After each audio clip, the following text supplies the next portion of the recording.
Good morning, students. In this lecture, we will discuss about the production of silk. अब अभी तक हम जो पढ़ चुके हैं सिल्क जो है वो हमें किससे मिलता है, सिल्क मोथ से मिलता है, which is a kind of insect. और ये जो फाइबर हमें सिल्क मोथ से मिल रही है ये क्या है, एक एनिमल फाइबर है। अब बात ये उठती है कि हमारी इंडिया के अंदर भी इसका जो प्रोडक्शन है वो बहुत बड़े लेवल पर किया जाता है, लाइक कर्नाटक, असम, आंध्र प्रदेश, तमिलनाडु, वेस्ट बंगाल, जम्मू कश्मीर, इन सभी स्टेट्स के अंदर क्या होती है, सिल्क की प्रोडक्शन का काम किया जाता है। अब सिल्क प्रोडक्शन के अंदर मेनली दो चीजें इन्वॉल्व होती हैं, that is sericulture and moriculture. Sericulture के अंदर हम क्या करते हैं, हम सिल्क वॉर्म की क्या करते हैं, रियरिंग करते हैं, मतलब सिल्क वॉर्म का पालन पोषण करते हैं, उनकी ब्रीडिंग करते हैं ताकि वो क्या करे, कोकोन प्रिपेयर करे और उनके कोकोन की हेल्प से हमें क्या मिले, हमें सिल्क।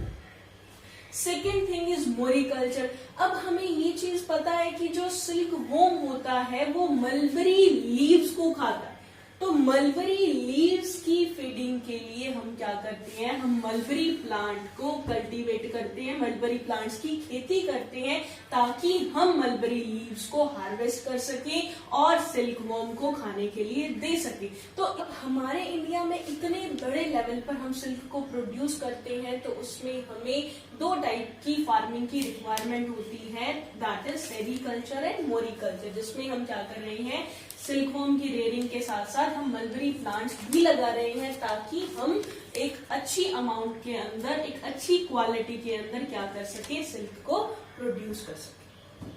अब जो सिल्क फाइबर है वो हमें कौन प्रोवाइड करता है, सिल्क वॉर्म प्रोवाइड करता है। और जो सिल्क वॉर्म होता है वो नेचुरल प्रोटीन फाइबर क्या करता है, सीक्रेट करता है। उस नेचुरल प्रोटीन फाइबर के अंदर 80% फाइब्रन प्रोटीन होता है, दैट इज सिल्क फिलामेंट, और 20% क्या होता है, सेरिसिन होता है, जो कि क्या होता है, सिल्क गम होता है, जो क्या करता है, नेचुरल सिल्क की जो स्ट्रैंड्स हैं उनको क्या करता है, होल्ड करने का काम करता है, like a gum.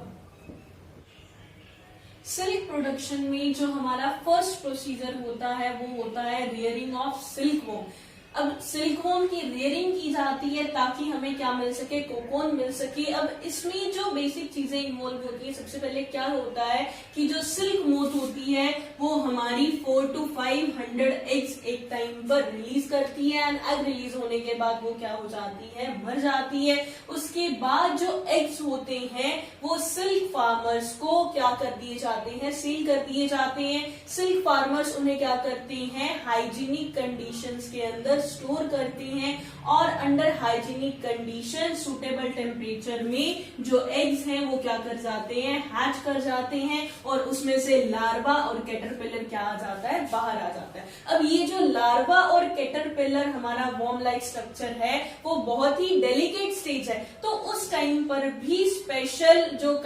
Hygienic conditions हैं उनका ध्यान रखा जाता है। इसीलिए जो फार्मर्स होते हैं, जो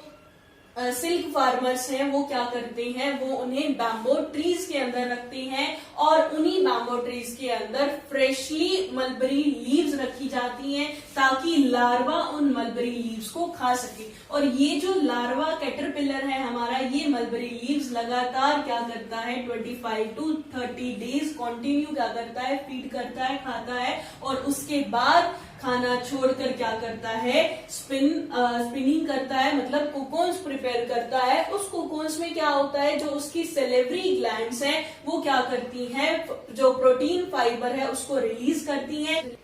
और अपने आप को कंप्लीटली कवर करती हैं विद द सिल्क फाइबर और in the form of cocoon. अब जो सिल्क फार्मर्स हैं हमारे, वो क्या करते हैं, वो सभी कोकोन्स को एक जगह पर इकट्ठे कलेक्ट करते हैं ताकि हमें क्या बना सके, सिल्क फाइबर बना सके। अब जो कोकोन्स है जिसे एक जगह पर इकट्ठे किया जाता है, उसके बाद क्या किया जाता है, उन कोकोन्स को क्वालिटी वाइज सेपरेट किया जाता है, like their texture, like their colour, size, overall हम क्या करते हैं, कोकोन्स को क्वालिटी वाइज सॉर्टेड करते हैं। उसके बाद जो कोकोन्स हैं जो हम सॉर्टेड कर चुके हैं क्वालिटी वाइज, उसको क्या किया जाता है, हॉट वाटर के अंदर डाला जाता है। अब हॉट वाटर में डालने से क्या होगा, जो प्यूपा इसके अंदर प्रेजेंट है वो क्या हो जाएगा, डाई हो जाएगा, मर जाएगा। अगर प्यूपा डाई नहीं होता तो जो प्यूपा है वो सिल्क मोथ की फॉर्म में कोकोन से बाहर आ जाएगा, एंड बाहर आने के बाद क्या होगा, जो कोकोन है हमारा वो क्या हो जाएगा, टूट जाएगा, स्प्लिट्स हो जाएगा, जिसकी वजह से जो सिल्क फाइबर की लेंथ है वो क्या हो जाएगी, रिड्यूस हो जाएगी। तो इस वजह से क्या करते हैं कि हम कोकोन्स को क्या करते हैं, हॉट वाटर के अंदर डालते हैं, जिसकी वजह से जो प्यूपा है वो गर्म पानी के अंदर जाने के बाद क्या हो जाए, मर जाए, और हम इजीली उस कोकोन से सिल्क को सेपरेट कर सके। कि गर्म पानी में डालने के बाद जो सेरिसिन होता है हमारा वो क्या करता है, वो बहुत सॉफ्ट हो जाता है, जिसकी वजह से सिल्क स्ट्रैंड्स को आपस में ज्वाइन करना हमारे लिए क्या हो जाता है, इजी हो जाता है। एंड उसके बाद क्या होता है, उसी कोकोन से सिल्क फाइबर्स को सेपरेट किया जाता है, उनकी रीलिंग की जाती है, ताकि हम उससे क्या कर सके, सिल्क फाइबर बना सके। अब रीलिंग के दौरान हम क्या करते हैं कि हम 4 to 8 कोकोन्स लेते हैं और उनके स्ट्रैंड्स को क्या करते हैं, ज्वाइन करते हैं, ट्विस्ट करते हैं, और ये जो ट्विस्टेड फिलामेंट है ये कंबाइन होकर क्या बनाता है, थ्रेड बनाता है, और ये जो थ्रेड है उसको हम क्या करते हैं, रील के ऊपर बाउंड करते हैं, जिससे हमारा क्या होता है, रो सिल्क का जो थ्रेड है वो प्रिपेयर। रीलिंग में हम क्या करते हैं, जो कोकोन से हमें सिल्क स्ट्रैंड मिल रहा है उसको अनवाइंड करते हैं, मतलब खोलते जाते हैं, और बाकी के जो कोकोन्स हैं उन्हें साथ में कंबाइन करते जाते हैं, मतलब उनके सिल्क स्ट्रैंड को कंबाइन करते जाते हैं और थ्रेड बनाते जाते हैं।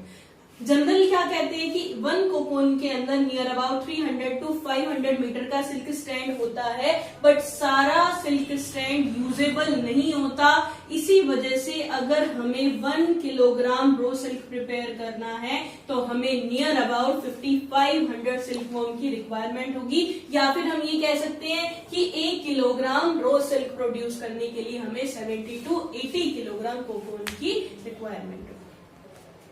अब जो थर्ड स्टेप होता है हमारा वो क्या होता है, अब सिल्क फाइबर्स की प्रोसेसिंग की जाती है ताकि हमें क्या मिल सके, सिल्क क्लॉथ मिल सके। अब रीलिंग के बाद हमें क्या मिल जाता है, सिल्क का थ्रेड मिल जाता है। उस सिल्क के थ्रेड की देन क्या की जाती है, वीविंग की जाती है ऑन सम स्पेशल मशीन्स, और उससे क्या होता है, हमारा सिल्क क्लॉथ प्रिपेयर होता है। एंड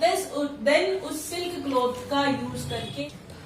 डिफरेंट टाइप के क्लॉथ मटेरियल को प्रिपेयर कर सकते हैं। तो इस तरीके से क्या होता है, सिल्क प्रोड्यूस होता है, जिसमें बेसिकली क्या होते हैं, 3 स्टेप्स इन्वॉल्व होते हैं, जिसमें सबसे पहले हम रियरिंग ऑफ सिल्क वॉर्म का कंसेप्ट करते हैं। उसके बाद जो कोकोन्स कलेक्ट होते हैं उनकी प्रोसेसिंग की जाती है ताकि उससे सिल्क फाइबर प्रिपेयर किया जा सके, और थर्ड स्टेप के अंदर जो सिल्क फाइबर हमें मिल चुका है उसकी वीविंग करके हम क्या करते हैं, सिल्क क्लॉथ को प्रिपेयर करते हैं।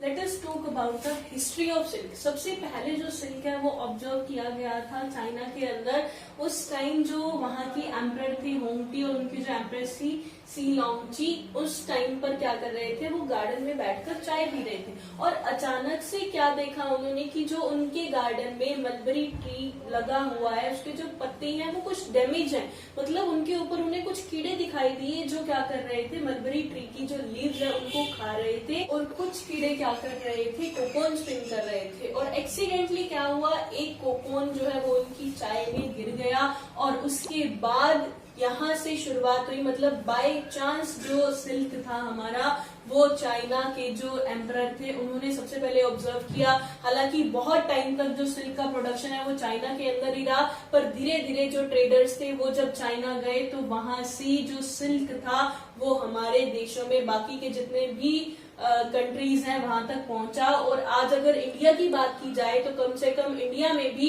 लगभग 60 लाख लोग हैं जो सिल्क प्रोडक्शन के काम में लगे हुए हैं, चाहे वो सिल्क प्रोडक्शन में रियरिंग का काम हो, चाहे रीलिंग का काम हो, और चाहे सिल्क फाइबर से फैब्रिक प्रिपेयर करने का काम हो। तो ओवरऑल हमारे इंडिया में भी क्या हो रही है, सिल्क बहुत बड़े लेवल पर प्रोड्यूस हो रही है।